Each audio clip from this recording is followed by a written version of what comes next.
Mubukulu ne bamunnyonnyola nti maama w'oyo yakulaba ng'ogenda okukwata ku kkanda eyo oba ku ttaala n'akuleka bulesi anyiigira ani? Bila shak ajja kunyiigira maama we nti maama kye wakola nze wali nali sitegeera.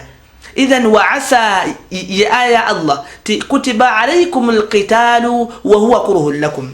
Bantu mmwe Allah subhana abalaliseeko kugenda mu jihadi mulwane nammwe mu mbeera yammwe mukirabanga kunyigiriza kitamwa gye muli. Allah n'abagamba nti wa asa an takrahu shay'a.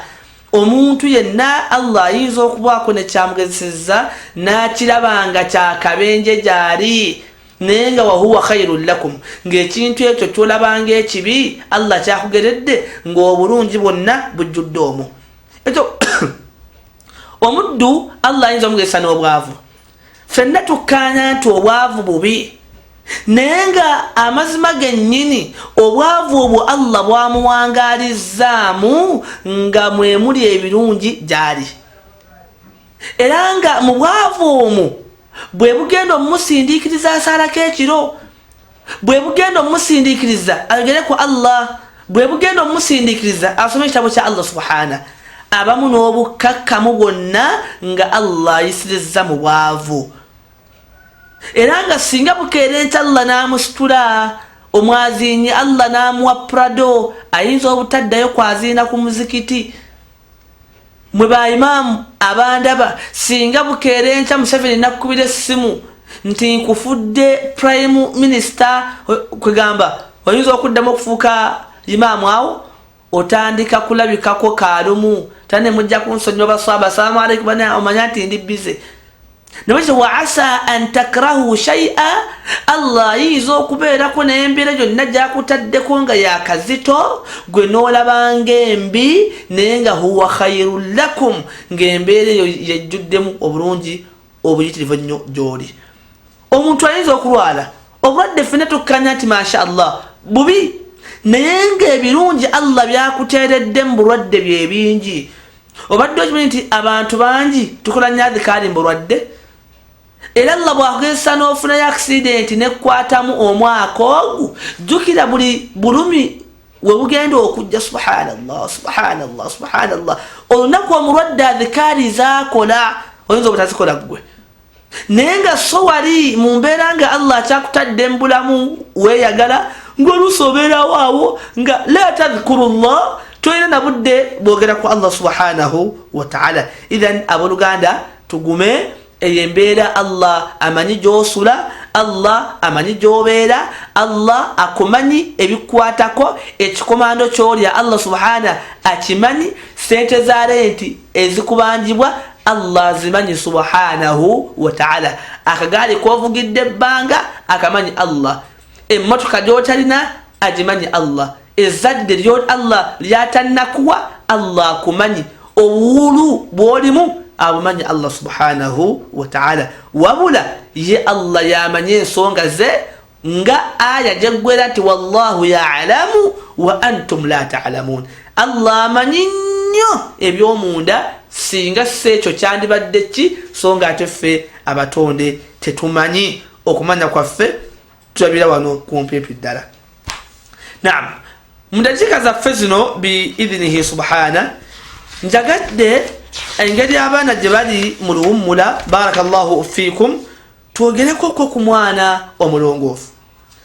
Okusookera ddala mu byengera Allah byagaba lyezzadde, era omuntu yenna Allah gwatawadde kyengera kya mwana ne waabanga ayina ensimbi ezenkanawa edduniya teyinza kuuma bulungi. Era ne waba ali mu mmotoka ng'agirimu yekka agamba kale singa mbadde n'omwana wange. Kyokka abonoonefu abasinga obungi, omuddu yenna Allah singa aba amujjuludde nga tebannaba kubuuza nti abadde asaala, enkolagana ye ne Allah ebadde etya, kyebasooka okugamba okubuuza ayina akaana konna kaleseeyo, ayina akaana kaleseeyo nti bannanga abadde tannawo owa saibu tinedda mulimba, omusajja oyo abadde boola mucekinge bulungi, abadde yeeyagala bulungi, ateekeddwa nga ayinayo akaana yebbali. idhan ebimu ku byokwewunda byensi Allah byateekamu nga Allah bwagamba nti almaalu walbanuun zinatul hayati dunya.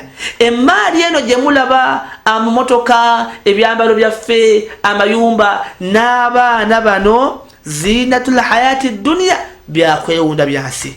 Idhan abange abaana tubalee nti kyengera era kyakwewunda kyansi. Kubanga omuntu n'obanga mwavu, akaana ka Mariyamu ne kajja kato nga kajja kagamba dadi dadi dadi, n'oba okooye owulira essanyu nga likutta, n'oba oggyemu essaati okakwata n'okateeka ku kifuba n'okabuuza oyagala ki maali. Era kyova olaba teriiyo, tulaba nti obwavu buluma, naye nowe bagamba ng'olina ekyana kyo kisiru kirungi ng'amagezi tegaliimu bulungi, piwanu nga kyakagiddamu emyaka gyakyo 7, ne bagamba nti haji tukikuwamu emitwalo gya Uganda 10 ogenda ogula akawunga. Muganda wange oyinza obutakkiriza, kabeere obukadde 10 nga mundekere ekyana kyange nkyagala. Tulina eyo waffe mu kyalo omukyala tuminako oluganda, omwana gwalina twenkana, naye Allah yamugezesa omwana. Allah subhanallah yakoma okula ku myaka 2 na stage ngaawo, naye waliwo omu yamuwa ekirowoozo mu ngeri yakusaaga n'agamba nayo olabye otya singa omwana tumukuwaamu ssente. Omukyala n'akuba enduulu ti omwana wange mwagala. Ekyo ng'omaze okukitegeera nti abaana bano kyakwewunda era kyengera, era bonna Allah bawadde amagezi, wabula ate omwana omulongoofu yasukka. Era ffe tugamba omuntu yenna Allah wabuwo, Allah singa akuwa buwi mwana n'atakuwa mulongoofu, naawe duniya ebeekusaze. Kyobona Ibrahimu alayhi salam ne bannabbi ba Allah muzimu ku ddwa ze baasabanga ennyo Allah, bamwa nti rabbi habeli minas salihin, Allah wange nkuwandagira, Allah nkusaba mpe zadde naye nga ddongoofu, era abazadde mutereezeemu. Kubanga ojja genda ozibe Allah akuwa omwana, Allah agenda akuwa omubbi, Allah agenda akuwa omufere, Allah agenda akuwa omuli w'ebisiyaga, Allah agenda akuwa omusumba, Allah agenda akuwa omufaaza naye nga ava mu ggwe. Kati buli woosabanga Allah mugambe nti rabbi habeli minas salihin, Allah ezzadde ndikusaba ne Allah mpa omwana nga muki mulongoofu. Abo abaana be mulaba ku ma TV bukedde, NTV tiyakutte embwa, baana b'abantu era bakeera ku ntanga nabo bazaaliddwa nga ffe. Naye oluusi omuzadde yasaba Allah n'amugamba nti Allah nkusaba ompa omwana ak'obulongoofu n'akatagattako n'atakyongerako nti Allah mpe ezzadde nga ddongoofu. Era kyobola naabo gye bali, kubanga omuntu watuukira okukwata enkoko kitegeeza nti obwongo abana butono nnyo. Idhan owekitibwa Sheikh Abdusalam Wahidi Bari rahmatullah yagamba nti alwaladu salih, omwana omulongoofu ono huwa khairu kanzun, kyekyobugagga kisinga, yatrukuhu almuslim min ba'dihi, omukkiriza yenna kyaleka nga Allah amusse. N'agamba fahuwa nafi'un, omwana ono omulongoofu aba wa mugaso nnyo li abawaihi ku bakadde be fi hayatihima, ng'abakadde bakyassa, wa ba'da mautihima, n'oluvannyuma olw'okubeera nga Allah subhana abajjuludde. Era okumanga ensonga eno nkulu, kigambo ky'omwana omulongoofu nsonga nkulu, hadithi ya Abi Hurayra radiyallahu anhu, Bukhari yagireeta mu kitabu kye ekitibwa al-adabu al-mufrad, Muslim nagireeta mu fi sahihi, Abu Dawuda nagireeta, Tirmidhi nagireeta, hadithi ya Abi Hurayra radiyallahu anhu. Ngombaka alayhi salam yagaa nti idha mata ibn adam, hadithi mwenna mugimanyi ti omwana Adamu yenna Allah singa mukeera enkya nga Allah amujjuludde, inqata'a amaluhu, emirimu gye gyonna gikutukawo. Ebimu ku bikutulawo emirimu gy'omukkiriza kufa. Kyova nze neewunya entegera y'abantu mu Uganda muno oba mu ggwanga muno tuyinayo abantu abakyatwala amazzi ku ntaana naga nti mayiti efune ewuzu weesulise. Hadithi eno tewagitegeera idha mata ibn adam omwana adamu yenna Allah bw'aba amujjuludde inqata'a amaluhu emirimu gye gyonna gisaanawo illa min thalathin okuleka gino gyokka esatu. Yagamba okusooka sadaqatun jariya ye saddaaka omuntu gy'alesera kulukutanga omugga ng'omuntu azimbye essomero sajja n'asima oluzzi n'ebirala. N'agamba aw ilmun yantafi'u bihi oba yerimu omuntu gye yasoma n'akola n'esigala nga egasa umma nti aw waladun salihun yad'u lahu oba omwana omulongoofu agenda okusigala mu dduniya amusabireko.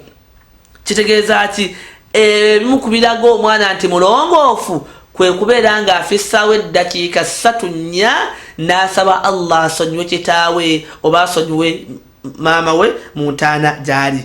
Era nayo minzaani omuntu kwalabira nti ndi mulongoofu oba ndi mwononefu. Kasita olabanga bakadde bo toyina budde buwanika ku mikono rabbi ighfirli waliwalidayya warhamhuma kama rabbayani saghira, muganda wange minzaani gwe kennyini gyewe nti oyinza okubeera nga anta min alfasiqin oli mu bantu aboononefu. Wabula omwana ono omulongoofu baganda bange abatulaba tagenda kutonyanga nkuba ti ya Allah mpa ezadde nga ddongoofu bannange yuuyo agenda gwa bannange yuuyo kati gundi tegedde agudde kakati agudde duka omulonde abadan. Omwana ono omulongoofu nga seeka bwagamba nti walakin ala almuslim an ya'khudha bil asbab li yanalu alwaladu as-salih. Wabula omukkiriza yenna ayagala omwana omulongoofu alina okussaawo ensonga.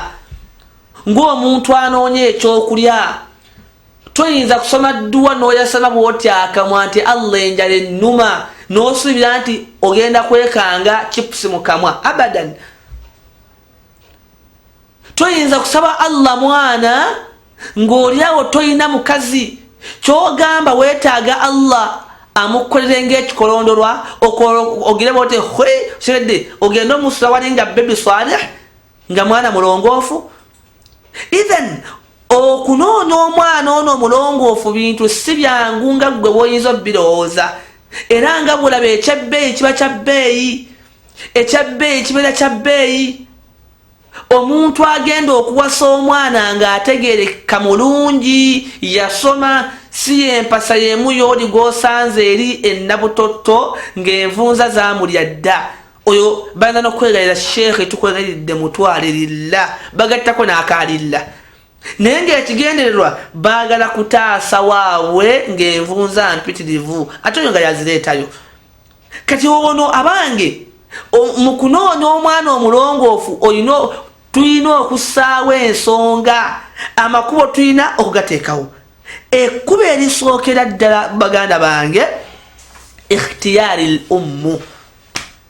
Ikhtiyari l-ummu. Mwe mugenda ne mwekabyakaabya obuzigaziga nga mulabye abaana b'abantu abalongoofu. Omwana n'asoma Kulaani ku mukolo. Abange tebiva buve mu bbanga. Wuliriza bino naawe omufune. Ne mulaba abo walimu ne mutandika okubeeteekako ng'oyo sheekhe mwana waffe naye nga gwamuzaala. Ebintu by'okwagala ebiwedde ebyo bane amaziga tegayina gye gatutwala wadde naawe wabula okutuula n'owuliriza nti nfunye nti omwana omulongoofu. Kubanga omwana omulongoofu buli muntu yenna amwettanira. Obukojjaawe buli omu avaayo. Oyo mwana wa mwannyinaze oyo seeka asomesa oyo mwana we waffe oyo omwana oyo mwana waffe jjajja wa jjajja wa jjajjawe yali jjajjange. Allahu akbar. kati gwanoonya omwana omulongoofu wuliriza ensonga esookedda step number 1 ikhtiyari lummu assaliha Allah okunoonya maama w'omwana nga mulongoofu. Muganda wange gwe anoonya omwana omulongoofu, anoonya hafidhul Qur'ani, mbweyagala omwana nga alinga Imamu Kyeyune, alinga Sheikh Fawzan al-Fawzani, mwagala abaana nga balinga ba Dr. Senjala, omwana wange njala afane Sheikh Bosa, omwana wange njala abeerenga Seeka Kiti. Omukyala gw'olina ddala mulongoofu? Tulina abakyala nga naawe weemanyidde mukazi wo nga yakulira obwonoonefu ku kitundu. Omukazi gw'olina Al-Fatiha gy'asoma eringa eyagwa ku accidenti, alinga omusawuzi. Abange omwalimu yagamba ti ala al-muslimi, kiri ku musiraamu yenna an yakhtara li abnaihi umman muslima. Gwe anoonya omwana omulongoofu, noonyeza maama w'abaana, noonyeza abaana bo maama nga musiraamu. Naye abantu bangi ng'omukazi gw'olina musamize, ayina obunnyo buno mu maaso bwonna bwaddugala, mufuuyi wa mmindi gyakeerako nga subuhi, n'agiddamu ku dhuhuri, ku asiri n'agiddamu, ku makaribi n'agiryanga emmere. Kyokka oyo omusamize oyo gw'oyagala Allah ajjemu omwana omulongoofu. Abala mulina abakyala nga balogo nga naawe omumanyi, n'osanga muka omusiraamu ng'anywa bbiya era nga haji gwe agenda ku kkubo n'olondayo ekintu kyo n'okissa mu mmotoka n'okizzeeka. Oba omukwata n'aggamba haninze nja kukufukira omutwe nuga munnange ntimanyi otamidde negumiikiriza. Sheekh agamba ala al-muslimi, kigwana ku buli musiraamu yenna an yakhtara li abnaihi umman muslima. Bw'oba osazeewo ng'oyagala mwana mulongoofu, lwana nnyo onoonye maama omusiraamu. Abasajja bangi mulina abakazi eka nga si basiraamu, bashiriku. Kati oyo osuubidde biki byagenda okugamba omwana? Anaagamba omwana nti soma erinnya lya Allah ng'ogenda okulya? Era ajja mugamba nti gamba nti Yesu oli w'amaanyi, otandika okulya emmere. Ekyokubiri, nga taarifu haqqu rabbiha, omukyala omulongoofu gwe twogerako ng'amanyi Allah bye yeetaaga akole, ng'ajja kutegeera nti Allah yagamba ya ayyuha nabi qul li azwajika wa banatika wa nisai lmuminin yudinina alayhinna min jalabibihinna.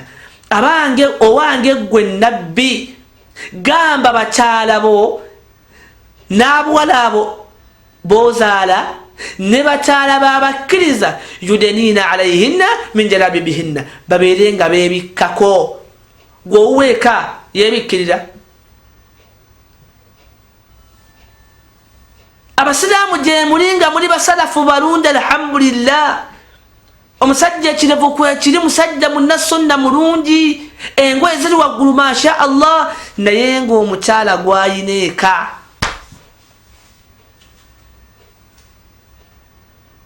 Mulina abakyala Allahu akbar, akulaba ng'oyaziina n'aggamba mbwa ggwe tondeekaanira, wano nze neebase. Taarifu haqqu rabbiha, omukyala omulongoofu ateekeddwa okuba nga amanyi Allah byamwetaaza akole. Abala bangi babayeeya maaso g'abaana naye mmwe gwe banga kitaawo musaba ssente Allah jatuwa, wallahi nga gwaliko Allah subhanahu wa ta'ala.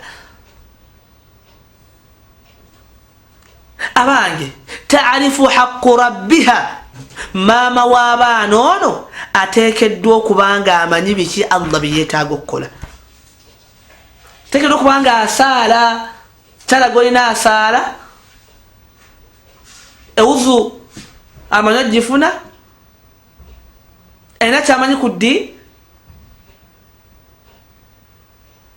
Ekyokubiri omwalimu n'agamba wa haqqu zawjiha, ayitibwa omukyala omulongoofu ateekeddwa okuba nga amanyi biki byateekeddwa okutuukiriza eri bbaawe, ng'amanyi valiyu ya bba. Baani ku mmwe nga muyina abakyala ng'akutegera nti oyo bbange, ng'osanga n'abwalimu omukazi ng'amuvumira mu bantu naye neba nekisiraani gwe saagala kummanyira, siri mwana muto. Abalala mu kifo ky'okuyambako babbaabwe okutuukiriza Allah subhana bye yeetaaga, ate bongera kubatamya. Nagamba nze haaja ogwo omulevu sigwagalako, wenna olinga enkima. Batuuka okwebaka na haaji nandikwagadde hani naye omulevu, wenna oli mukyafu. Naye nga kyaliko wajibu min wajibaati ddiini, kyawatteeka mu byeteeka ebyeddiini. Omusajja engoye ziri nga ziri waggulu namuga ne banenze wansobedde, oyambala n'alukamu akaana kafa akaggalanda, laba obukanzu. Era abamu ewammwe ekaawo bakutuuma amannya bya bulwajjirita, bukanzu, naye ng'akuyita ebyo mama adijeeka. Kale Sheekh agamba wa haqqu zawjiha, omukyala omulongoofu ayitibwa nti mulongoofu alina okuba nga amanyi bba bye yeetaaga, amanyi nti ono balo simukkakkanya, nina okumugondera. Ani ku mmwe ng'alina omukazi ng'amugondera? Ani ku mmwe nga ate mujjukire tumbaka alayhi salam yaga nti la yadkhulu aljannata addayuth, omusajja yenna sekibotte siwa kwingira janna ya Allah subhanahu wa ta'ala. N'amanya nti bawanga ng'anye sigenda kulaba kazannyo wa neiba. Naye abakyala b'omulembe guno be mwawasa nga mwina bye munoonya mmwe nga mmwe, si Allahu akbar, si kyekiseera kya World Cup.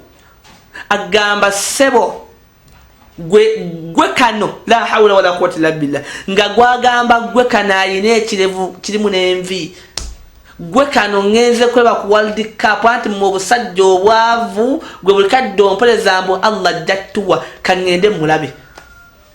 N'agenda mu kibanda agenze kulaba World Cup, adda ssaawa 4 gwa kiro, n'agamba mbwa gwe ggulawo, embwa nejja neggulawo bambi nga teyambadde ekkanzu.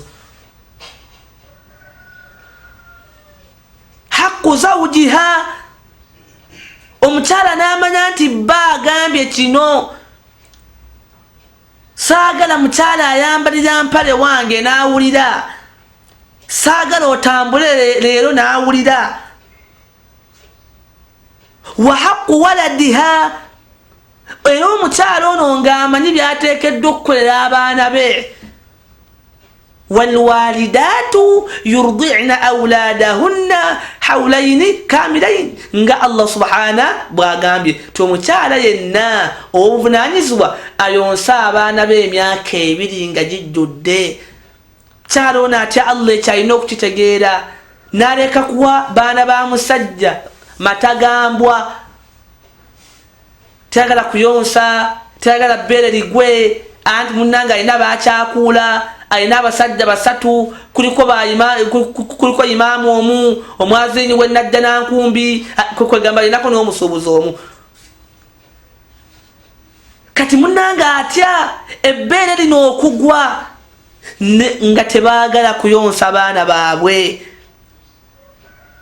N'agamba wa ta'rifu, era ayitibwa omukyala omulongoofu ateekeddwa okuba nga amanyi kaifa turabbi waladiha, tukuza tutya omwana. Basiraamu bangi mwatomera, nze nga sirimu kuba sinnaba. omwana batandika obwononefu ng'akaana kato. Omubaka yagamba alayhi salam tinaha sallallahu alayhi wasallam anil qaza'i, nabbi yagaana okusala ebimemeya. Mukyalawo yatwala obwana bwo ku saaluuni obuwala ne bamusala ebigooli, era akaana kalina enviiri tezenkanankana. Kaifa turabbi waladiha, omukyala ateekeddwa okuba nga amanyi omwana tumukuza tutya. Ne ya subhanallah, abakyala be tulina mu maka gaffe, Allahu akbar. Omukyala bannangera tutya nnyo Allah subhana, obutaba na nsonyi, kubanga omuntu buli waayonooneka ensonyi zigenda. Nagwo musomo. Omuntu buli waayonooneka ennyo ensonyi zigenda. Omukyala n'ayita omwana we namugamba Faati, tonnafunayo wadde akalenzi akagambyeko nti I love you. Namugamba wallahi mami sinnakafunayo.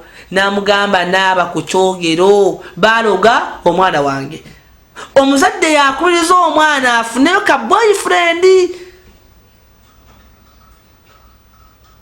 era amukubiriza kati si lwe luwumula. Namugamba kayayaana munaabe nnyo mwana wange, naaba nnyo kayayaana bakuyayaanire. Abalala abakyala bemulina mu maka gammwe, alaba mutabani wo ng'agenda ku ssomero n'amuyita n'amugamba Swaibu, ekituufu kiri nkulaba okuze era kyeweetaaga nkimanyi, ngenda kukuwa kondomu 7 mwezi, mpozi ettaamu erimu ennaku mmeka, timmami 7. Wonna wekibalukidde mwana wange teweerumya, buno obulamu bwa kiseera. Ng'agamba ebyo omwana muzadde we. Omulimu agenda mu maaso naga nti li annaha, kubanga maama ono lwaki tumussaako essiro okubanga alina okubanga mulongoofu. Maama ono hiya almadrasa, lyessomero, allati eryo sayatakharraju minha alwalad, omwana ono lyayigiramu. Maama waaba musezi kyangu nnyo abaana okusera. Maama waaba munnaddiini kyangu nnyo abaana bano okubanga nga balimu empeke yaki ey'eddiini. Kyova olaba omubaka alayhi salam alina ekigambo kyeyayogera hadithi ya Abdullahi bunu Amru bunu Asi radiyallahu anhuma, yagamba nti anna rasulallahi sallallahu alayhi wasallam, mazima ddala omubaka alayhi salam yagamba الدنيا كلها متاع، انسان ينجم لبا الجدمو ebyokwewunda bingi nagati wa khayru mataa'iha wabula ekyokwewunda kisinge bey almar'atu salihah ye mukyalo mulongoofu.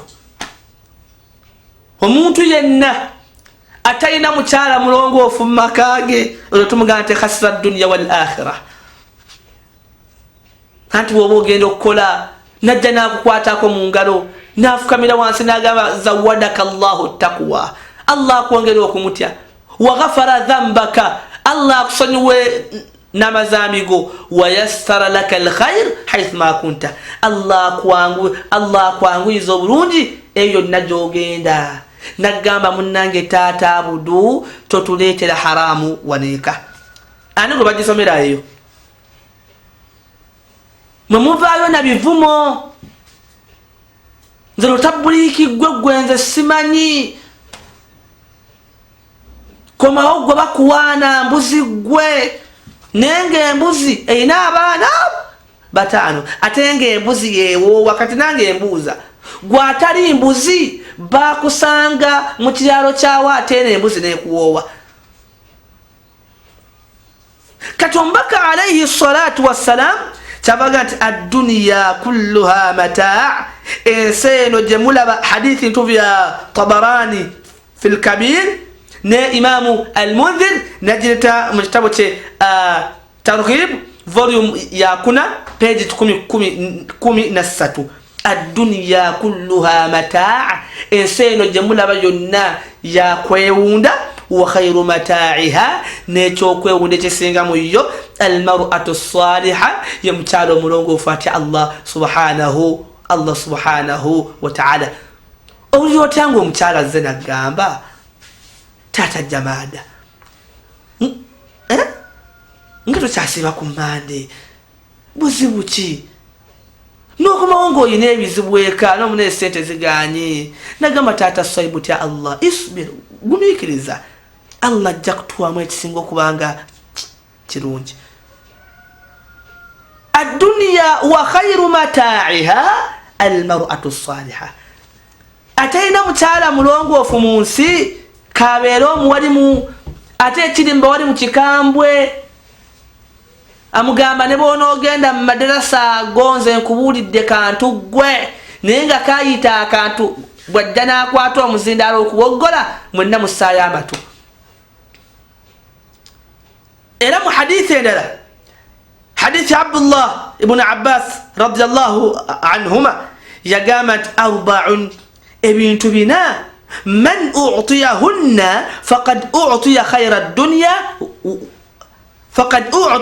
ad-dunya wal akhirah ebintu bina omuntu Allah singa abimuwa Allah bamuwadde ebirungi byensi nebyenkomerero nagamba ekisooka qalban shakira omuddu Allah okumuwa omutima ogumwebaza Allah wa lisanan dhakira omuddu Allah okumuwa olulimi olumwogerako ennyo وبدنا على البلاء صابرا نمد الله كموا بودي يغميكرزا على البلاء كمتوانا الله سبحانه جابم توسزاكو وزوجة لا تبغيه حوبا في نفسها ومالها يعني زوجة صالحة نمتالا وملونغوف المقتى الله سبحانه وتعالى إذن أبو لغاندا ngatuli mulutalo olw'okunoonya omwana omulongoofu ekigambo ekisookera ddala maama w'omwana kubeera nga mulongoofu maama bw'abanga mulongoofu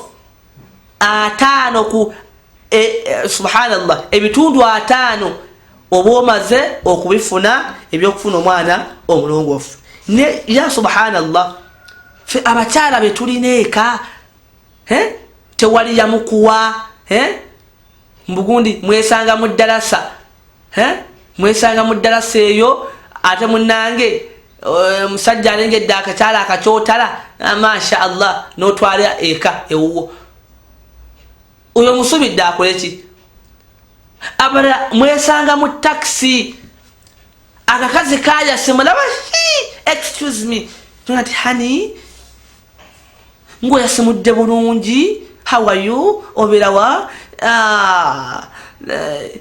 I want your WhatsApp number nikakuwa WhatsApp number yako ebyaddira n'otwaleka abala mwafuna batembeeyi wamusanga atunda suuka n'omugamba gwani akawona nekagamba nzajala n'ogamba nekati engeri gy'otunda essuuka lwaki sikutwalidde ddaleeka neweebakira ku ssuuka ezo zennyini n'omufuna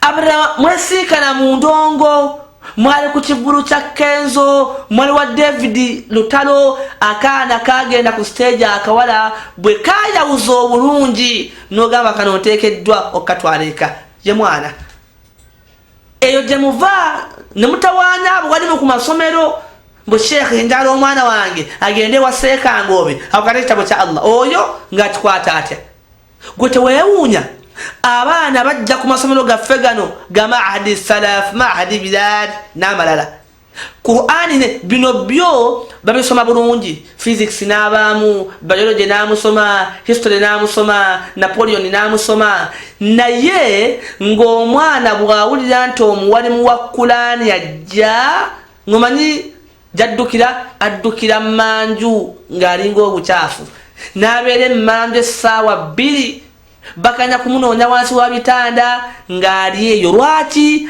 anti gye baamuzaalira kitaawe okumuzaala yabuuka kikomera n'agwa mu ttooyi z'abawala lwe lubuto olwo ye mwana oyo kyova olaba anyumirwa nnyo ewaka eri mu ttooyi omubaka alayhi salatu wassalamu kyova olaba mu hadithi endala n'agamba nti tunkahu almar'a li arba'a. Omukyala hadithi nayo ya Abi Huraira radiyallahu anhu eri mu Bukhari mu Muslim ne Abu Dawuda ne mu Nasa'i.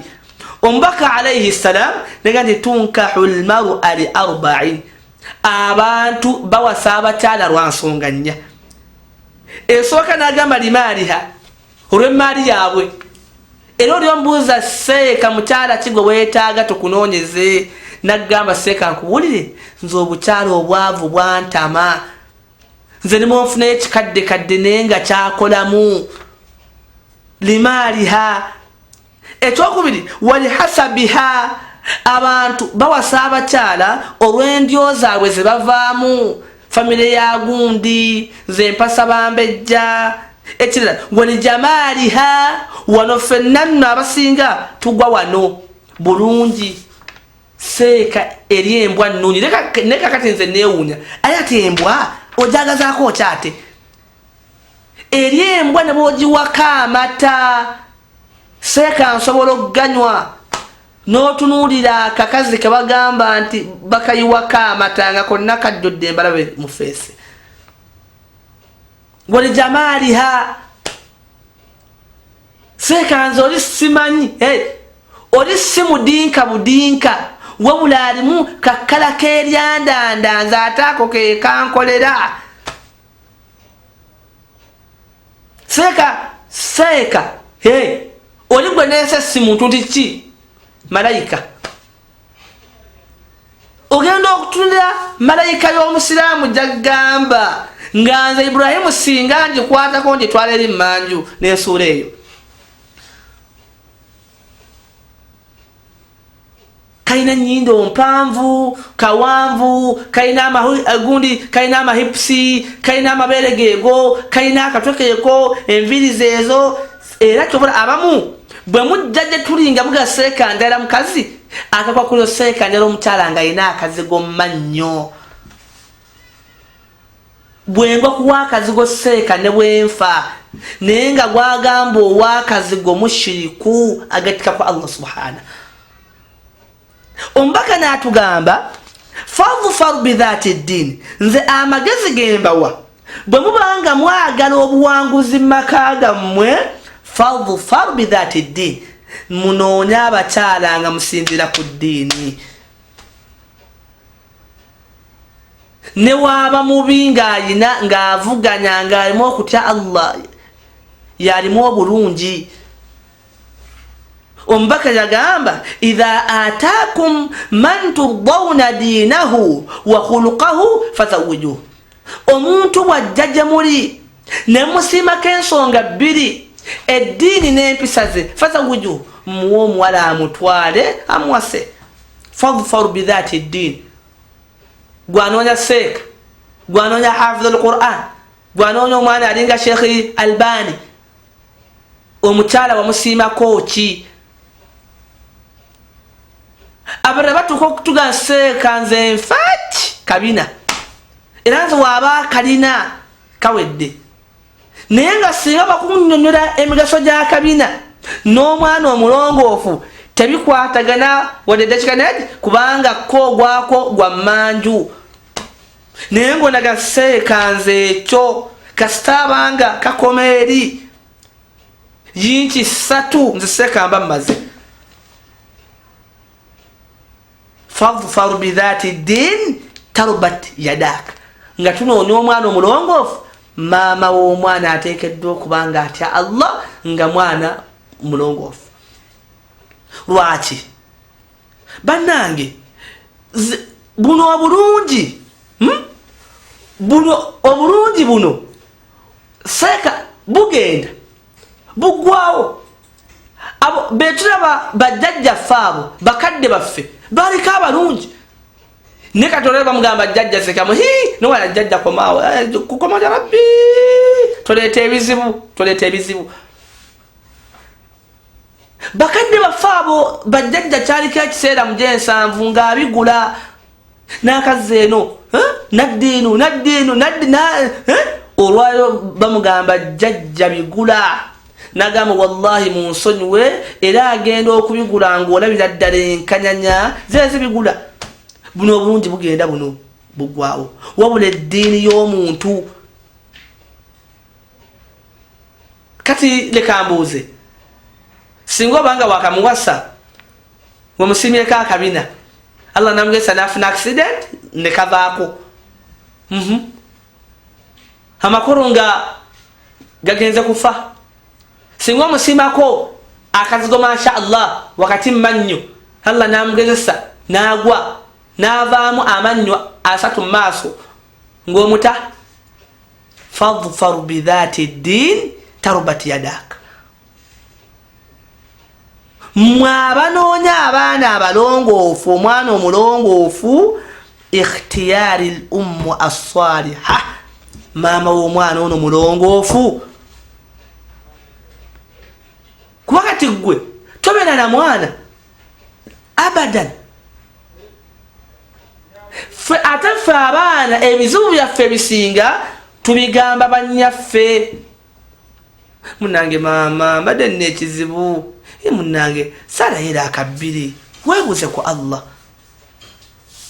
mune maama mpulira gunda ebibuuzo biganye wasabye ku Allah genda muzikiti saba Allah subhana gwowa omukazi bwakola ye kakati oyo omukyala anayigiriza atya abaana okusomesa kubanga omukyala omulongoofu jukira buli kadde abasoma Qur'ani buli wabeera ng'afumba emmere a'udhu billahi minash shaytanir rajim wadduha wallayli idha saja ma wadda'aka kati eno nno bw'afumba emmere ye eno nga kisayibu ekito kimalyamu kiri mabega era kyovulaba abalina abakyala abalongoofu ekyana nga kyakatandika okwogera ogenda okuwulira wadduha wallayli lwaki bulijjawo lya maama ng'asoma ne bano abonoonefu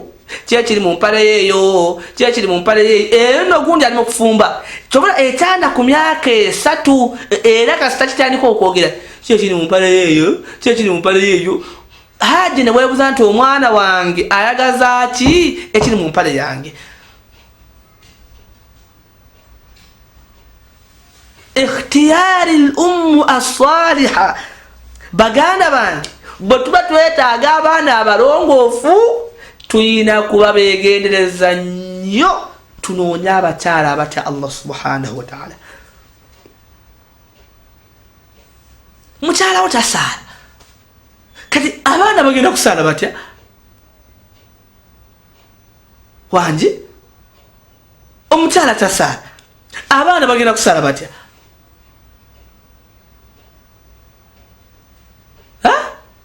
maama ayambala mini era avugana ne kawala kaakali mu pittu nga bakayana maama oyambadde sikaati yange maama naye ngaakayana nti olimba eno ye yange eyiyo nagigulanga eriko kwegamba bu flowers busatu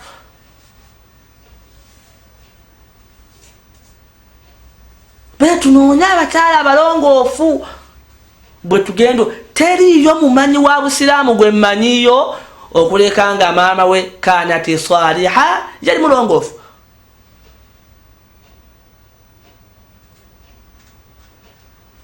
n'emboozi zennyini zibanyumiza abaana zibazza ku ddiini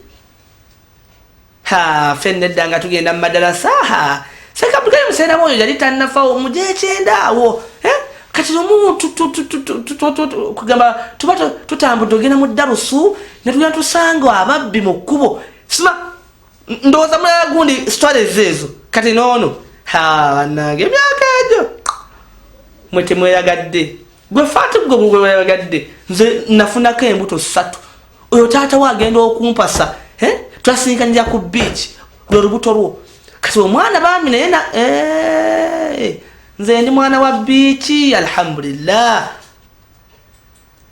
ekyo nga kimaliriza omuntu oluvannyuma lw'okubeera nga alwanye n'afuna omukyala omulongoofu naye nga sinnakivaako ekyo weegendereze Allah si mulyaza amaana omulongoofu asinkana mulongoofu munne, omwononefu asinkana mwononefu munne. Museeka ndala wallahi gundi ekikyala nga kirina imaani naye ng'ayogera ebyo yakoma okusaala eswala mu kisiibo. Kasita babasiibula nti bannange ekisiibo kiwedde futaali tetukyaddayo kufumba taddangamu kusaala.